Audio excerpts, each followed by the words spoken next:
Hey, and good Monday morning, everybody. Welcome to Meteorological Winter, December 1st, 2025, here on the Weather Nerds YouTube channel. Hope you guys having a great day. Hope you had a great Thanksgiving with your families. And now we're ready to get into a great week ahead. Boy, that was one healthy snowstorm we had across the Midwest. Chicago is hitting record snows for the month of November. And boy, that was a teaser of what the winter has in store for us. Oh boy, it's going to be crazy. Now, we'll tell you this much, folks. I've seen a lot of social media traffic out there, doomsday scenarios, comparing this to the winter of the late 70s. For those of you who've been around that long, remember those times. Again, way over the top stuff. If you're tired of the nonsense, and God knows there's a plenty of it out there, whether it be on YouTube, Facebook, TikTok, whatever, and you just want a straight weather forecast that's not going to scare the crap out of you, give it to you straight and let you plan accordingly, please consider subscribing to the channel. Just hit that subscribe button. Doesn't cost you anything. It's free. And if you'd like to become a member and help support our efforts to try to combat this, please do so. I use all any money earned here on the channel. I put it back in advertising to try to grow the audience. I don't keep any of the money. So if you believe in that, hey, let's combat some of the nonsense out there, come on board. All right, let's go ahead and talk about our highs and lows yesterday. Talk about some extremes, folks. Wow. It was 87 down in Naples, Florida. That's typical. That's not unusual to see, especially here, going the last day of November. But a minus 27 in Popular, Montana, that is a little unusual. That's pretty cold to be seeing those kind of readings this early. Okay. In fact, we got a couple of little stuff that's coming down here.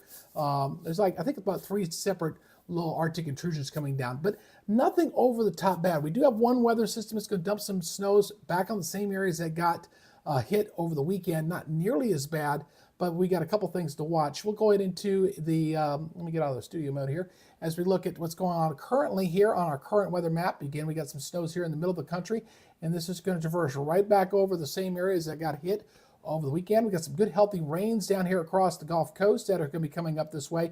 I got to watch the Gulf Coast down here around Florida. I can see some hefty thunderstorms down there. There's a severe element with that. West Coast getting a bit of a break. All right, a little quiet out here. Got a little rain up here across the Pacific Northwest. But look at these readings up here. Here's a -7, -4, and we got some below zero temperatures on the first day of December. So it's very poetic that on the meteorological first day of winter, we're definitely having some very winter-like temperatures out there. Now, here are the watches and warnings out there. Notice that we don't have a lot of pink out here. A little bit along the Great Lakes, but winter weather advisories, winter storm, advisories for the most part. That means that the snow criteria is not quite as heavy or as robust as what we saw over the storms over the weekend. So decent snows, not bad. It'll cause some problems and some travel headaches there. But again, not a major snow event here with this next system. So not quite as bad as what we saw on the last one. All right, so let's talk about the severe component on this. Again, we're talking about the Gulf Coast here. Looking at some decent storms down here right along, say from Mobile over to Apalachicola. Could see some hefty thunderstorms there. General thunderstorms straight here across the Gulf Coast. This is going to continue in your day 2 as well. Look at your day 2. Kind of shifts over here to Apalachicola, over to Tallahassee, not too far from Gainesville. General thunderstorms here across Georgia and into the Carolinas there, but nothing anywhere else. And then day 3, again, just a little bit here along the Gulf Coast, across Texas and Louisiana. But that's about it. Just a slight risk for a couple days here that we're going to watch along the Gulf Coast. All right, let's go ahead and get into our model data here. We're going to talk about the NAM 3 kilometer intermediate model here as we're kind of looking at the evolution of the next storm system here. I'm going to slow this down for you a little bit. Again, you got a lot of this rain coming out of the Gulf Coast, some hefty snows here, decent snows coming across that same area that just got hit. They're going to get some more as this goes on by, and this will go into the northeast. In fact, the areas there in the northeast, though, as this low gets really cranking, we can see some pretty good snows here for the interior sections of Boston up there in Massachusetts. This is a pretty good low here coming on out of the Gulf. 998 millibars, that's not too bad. Pretty decent low pressure system coming on by, and depending on the exact track, that's going to dictate where that snow line is going to be. Right now, the big cities look like they're going to be okay, but the interior sections could see a pretty good dumping, especially there into the interior sections of Massachusetts. All right, as this goes and moves on by, we got a little clipper there moving along the Canadian border there across the Great Lakes, and then we got little snows out there into Denver. Oh, we're going to get some snows in Denver. Huh. Haven't seen a whole lot this season so far, but it looks like a little snow there in Denver and Colorado Springs. So this again takes us right through Wednesday about 1 o'clock. All right. Now let's look at your precipitation again. Pretty good track of some heavy rains here across from the Gulf Coast up through Alabama, Georgia, Carolinas, and seeing the rains here as that system begins to move. Again, some of this will be snows obviously as this moves into the northeast. And in fact, we'll show you the snow totals here. This is the NAM. Snows out in the west. There's some snows across Colorado, but I wanted to zoom in here and show you the snow totals here that the NAM's kicking out here for the interior sections of Massachusetts. 17 inches, 13 inches. Yeah, that's pretty good. Pretty good snows here across areas of New England. So again, the major cities, New York City should be all right. I think Boston be okay. But just go inland just a little ways. You're looking at a pretty good, healthy snowstorm here coming across. Again, a little early, but again, not too unusual to see this. But it's definitely getting us an early start and giving us a decent snowpack here to start developing across the northern interior of the United States. I'm going to show you something on that here. In fact, look, I'll do that right now. I want to show you this right now. This is the snow depth projection here for the next couple of weeks. So where the snow is falling, we're going to kind of hold our own in that same general area. It may shrink just a little bit here, but generally going to keep the snows in the same area. Now, why is snowpack important? If you get a good, decent snowpack to stay on, when these Arctic air masses do drop down, they don't modify as much because of the snow on the ground. So tracking the snowpack is important. You know, it starts to creep away there a little bit there toward the end of that loop, going in toward the end of the loop, going into about the 13th or 14th or so. So again, we'll watch this closely, but again, that's where we're at right there with that. So let me go back here to the next model right here. Here's our temperatures. I wanted to show you the temperature loop here. Again, you see that blue, that is sub 32 degree temperature, but watch the purple as well. Watch the purple. You get a little bit of purple showing up in there. See that? A little bit showing up in there. Again, that's your below zero temperatures out there. So we already seen that this morning. We'll see that again tomorrow morning. And there's a couple of them that are coming down when I show you the long range.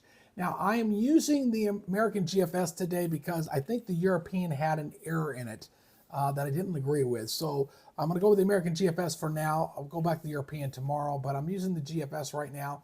And one thing I'm noticing here on the GFS that it keeps showing, I keep seeing the influence of La Nina showing up out here with this high pressure down here off of the southeast coast. Keeps trying to bring that back. Pretty good high out here, keeps sitting out here in the west. If that big high continues to dominate and kind of continues to hold out there, what that's going to do is going to keep showing these cold shots that are coming down out of Canada. As long as that big high continues to stay out there in the west. Now, as far as how far does that cold air get down in the east, as long as that high pressure ridging keeps coming up across the southeast, there won't be some deep penetration. But areas across the Great Lakes, the northeast, in the Midwest, that area will probably stay cold and stay a little bit snowy as we head toward the middle of the month. At least that's the way the long-range GFS is tracking right now. So as we go ahead and look at the next 10 days here, again, I focus on the 10-day mark. I don't go beyond that here. We got one decent storm. The one that we're seeing right now, it looks like the strongest storm we're going to see over the next 10 days. This is the one that's going up into New England. It goes on by. Then we got a weaker system here for this weekend coming along the Gulf Coast. So you can see that, and you got one on the West Coast. We got a couple areas to watch here toward the end of the week, right down here and across the Northwest. But neither one of these look like they're, big. They're gonna knock your socks off. Just some decent rains there coming on by. And then we got that little system from the west kind of makes its way across the country, moves into the northeast. That moves on out. And then that's pretty much it. So really, the next 10 days, the most significant storm is the one we're going to deal with here going in for today and into tomorrow, making that way up the Midwest and into the Northeast. At least that's the way it's tracking right now. All right. Now let's go ahead and take a look at the temperature. Again, this is going out the 10 days. Again, I want to show you this. Watch that purple, man. You can always see where those are. There's one Arctic air mass that drops down. Here's another one on the end of that one coming in toward the 4th. And then there's another one coming down there at the end of this run. There's the other one right there coming in toward the 7th and 8th. So again, we got 3 different looking, what I would call Arctic air masses that are dropping down. But notice the trajectory. They're kind of moving like this, okay? They're definitely not charging due south.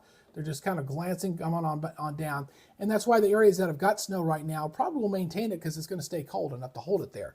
All right, but no real big, huge warm-ups here. Most of the east is going to be below normal for the most part. West will stay above normal because that cold air is favoring the east right now.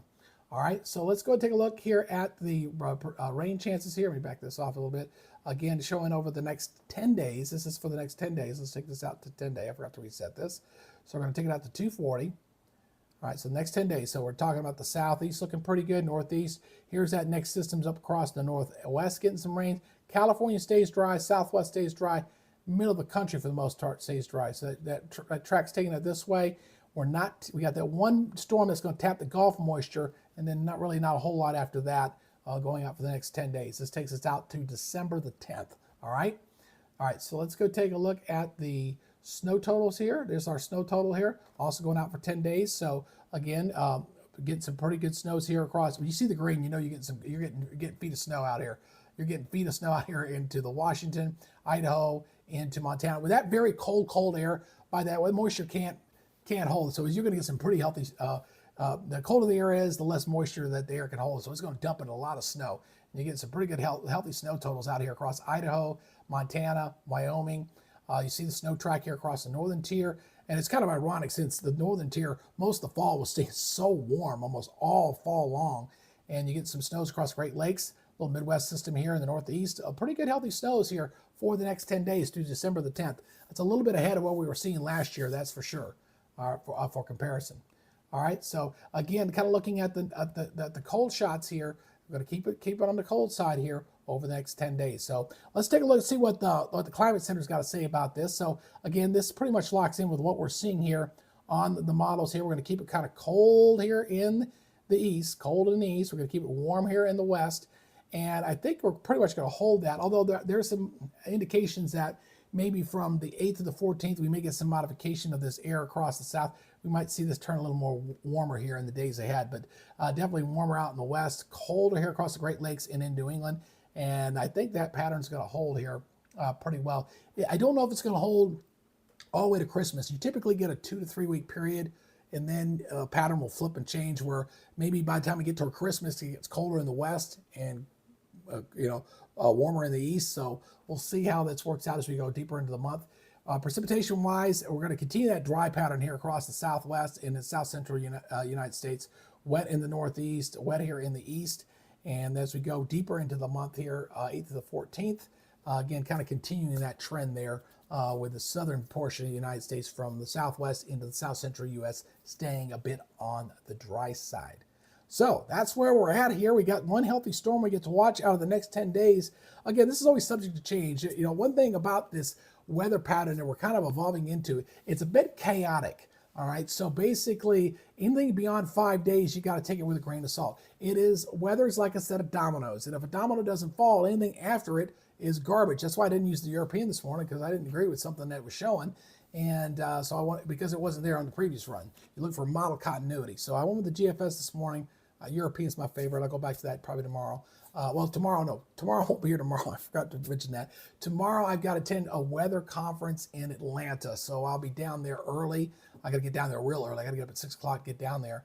And I'll be down there for tomorrow. So I won't be doing an update tomorrow, but I will be back on Wednesday with my normal update. Wednesday will be normal update. Thursday and Friday will all be normal. But tomorrow I got to go to a weather conference. So again, appreciate you guys checking us out. Who we got? We got Mick out there. Edith, good to see you out there this morning. Hope you guys had a great Thanksgiving with your families. And we'll continue to plug away. And I get to meet the Godfather this weekend. He's going to be attending the weather conference. You normal viewers knew who I'm talking about the Godfather. So yeah, he's going to be attending the conference. I'm going to tell him I call him that too, in a good way. I'm not going to do it in a derogatory way. I was going to say, hey, I focus on my local business, but my big YouTube channel, I pretty much, I make it a daily weather report is what I do with it now. Because whenever the Godfather and the kids on, that's, Max Velocity and Mr. Hall, the YouTube algorithm just locks us out. We can't compete. So I kind of got fed up with it. So, but we keep doing our weather reports though. And hopefully we'll continue to grow our audience. As soon as I get $100, I think I'm up to about 35 right now. Once I get back up to 100, I'll put another ad out there. We'll do another $100 buy and we'll see if we can track some more folks here and drive up our numbers a little bit. All right, you guys take it easy. We'll see you on Wednesday. You guys have a great day, and we'll talk to you later. Bye-bye.